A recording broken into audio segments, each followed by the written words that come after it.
المجال اليسرى يساري اليمين ورمى العودة بشكل سريع لكنها بطريقة عرضية بالفعل خطأ خطير على مقربة من مرمى سالم غيري وعلى تنفيذ السناني والسناني يلعبها والله يا الله هذا والله احلى من هذا وانطلاق الوليد باورديه وليد باورديه والسهم ينطلق على الجارينا والعدنا كره عرضيه لا يريد المتابعه للجميع والكره محمد المليحه هذا المليحه يمرر كره مفتوحه هذه معتوه يرسم الخليه اماميه والسناني يحصلها يرسمها لاحمد عيد يرسمها لاحمد عيد هذا الثاني احمد عيد يحاول يعدل يمر الكره باتجاه السناني السناني يشبه الملعب يمرر الكره بالنيه له والذي يحاول يلعب كره ارضيه هادئه تماما طبعت من الدفاعات السوداء من جبران القحطاني جبران الهاني محمود هاني عادي ورقه مقطوعه وارتباط ولا هجوم من جواد فواز ورقه مقطوعه تماما هاني محمود وليد واجي راشد وليد الملك منتصف الملعب وانطلاقه خطيره كره من العمانيه خطيره خطيره خطيره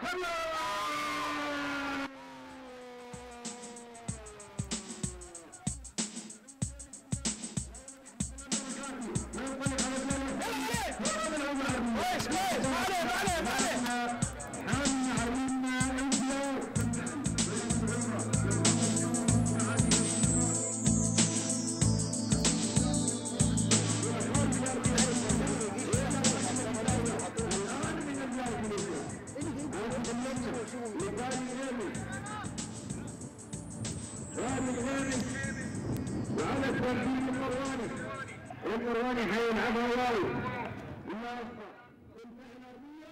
تتخلص تماما من الدفاعات السوداء تبعد ولكن لا زال الرجال والصراع على الكره مستمر ملعوبه تعود الدفاعات البيضاء والثانيه الاماميه وكان وجود المتابعه انجاز والكره تتخلص من محمد ينال بينيه ملعوبه لصالح الزراني وليد وزير لمسه واحده هاني معتوه هاني يلعب عرضيه خطيره وسقطه خطيره خطيره والله خطيره الكره احمد الكشي تتخلص كرته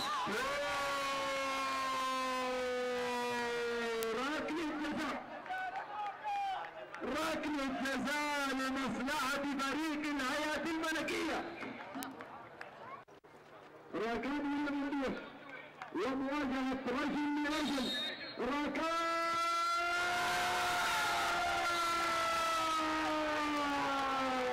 هي بالمرمى الابدي الله الفرحه للاكستار الاستفاده من الانتقال المسعي الاستفاده من كره سامي السناني يزيد التنفيذ يلعب كره عرضيه خطيره خطيره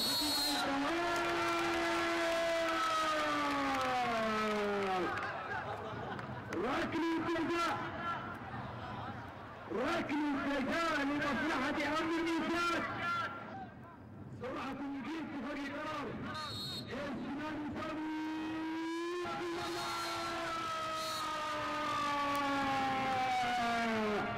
بالمرمى هدف التعادل المليحة يحاول يلعبها يحاول هذا احمد المليحة هذا المليحة يمرر وليد بلدي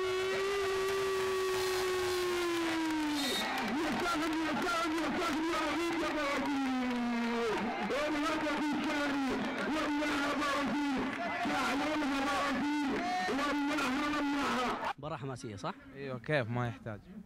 معي فريق انت؟ الفريق الهيئة. النتيجة الآن 2-2 كيف شايف المباراة؟ يعني تتوقع الهيئة؟ ان شاء الله للهيئة والفوز ان شاء الله للهيئة ما دام في عندهم لعيبة طيبين من ضمن اللعيبة محمد فتيحي وركان البركاتي احسن المحاور والظهير ما شاء الله وان شاء الله الفوز لهم باذن الله.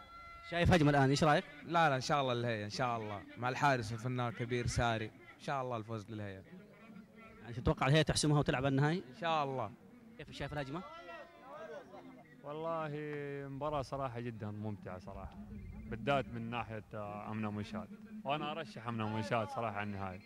تتوقع أنه حيفوز على الهيئة بعد ما عادلها؟ والله أتوقع إذا في وقت والله أتوقع أنه يتأهل بس إنه خانهم الجو صراحة الهواء. طبعا الوقت ما حيزيد على الوقت المحسوم من الحكم وبالتالي هم لازم يحسبوا في الوقت هذا. ما حيحسموه إلا دحين إذا ما حسموه أتوقع البلنتيات يعني حتجيب نتيجة وأتمناهم على النهائي بصراحة. عادل وساري نغيمش. عادل الكبيدي على تنفيذ ركلة الترجيح الثامنة. عادل الكبيدي يتهيأ، والله لعبة مدافع، لعبة مدافع ولعبة مدفع في آن واحد.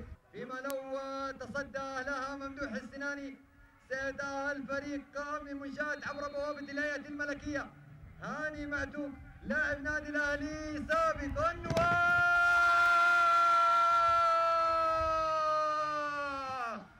ممدوح السناني.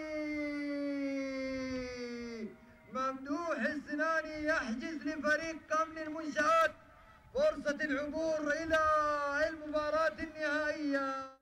أعزائي المشاهدين، السلام عليكم ورحمة الله تعالى وبركاته. يسعدنا في الدقائق التالية أن نلتقي مع مدرب فريق أمن المنشآت الكابتن وائل. مساء الخير كابتن. مساء الخير يا كابتن، ازي الصح؟ أول شيء نقول لكم مبروك على فوزكم اليوم على الهيئة الملكية، وإن شاء الله نراكم مجددا في المباراة القادمة تلعبوا على النهائي.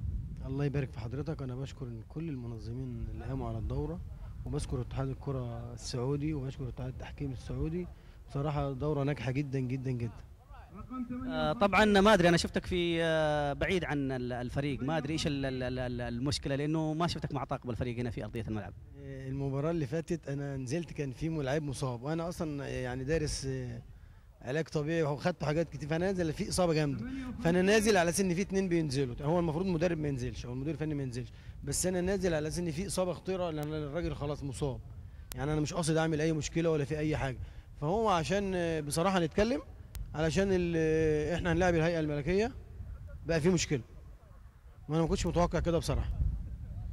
كنت متوقع احسن من كده. حتى الناس المنظمين بره قاعدين يتكلموا مع الناس التانيه من المنشآت والهيئه الملكيه فرقه واحده، المفروض يعني ما فيش بينهم وبين بعض حاجه يعني، ففي حاجه ملحوظه يعني. كيف شفت فريق الهيئه الملكيه في ارضيه الملعب مع امن المنشآت في هذه المباراه والتي توجتم بركلات ترجيحها؟ والله فريق الهيئه الملكيه فريق محترم، بس انا لعبت مباراه وديه قبل البطوله كان افضل من كده كتير. احنا كنا نقدر نلعب افضل من كده لو بدانا نلعب على الارض واللعيبه بداوا ينفذوا التعليمات، انما للاسف طبيعه اللاعب العربي صعب ينفذ التعليمات بسرعه. تقصد فريقكم ولا فريق الهيئه الملكيه؟ لا فريقنا احنا امن المنشآت. طيب احنا اول شيء نبارك لك مره ثانيه. هو الحقيقه كوكبه اللعيبه اللي عندكم ادوا مباراه رائعه، كذلك فريق الملكيه. ركلات الجزاء كما يسميها البعض ركلات الحظ آلت الى فوزكم، ونقول لكم الف مبروك بكل روح رياضيه. الحمد لله وشكرا يا كابتن.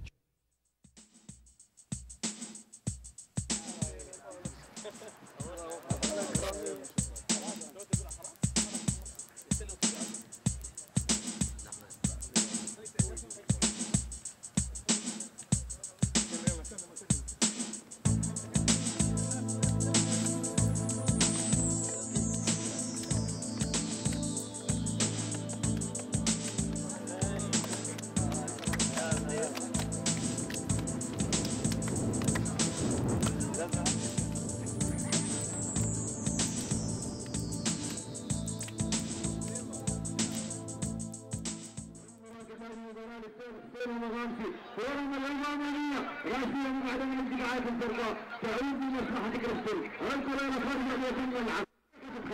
مبعد تماما، مبعد تماما، وصل حلول، حلول عاد الطريقة مرة، حلول كل كرة ولا أجرى، كرة خطيرة خطيرة خطيرة جوا الجول. الهدف الأول للفريق الأسود. واحد صفر لمصر. انطلاقا لمصلحة فريق المصري. تعود مصطفى بكريستال، انطلاقا بين الفريق، يريد بكتاب يوسف. الله الله الله الله.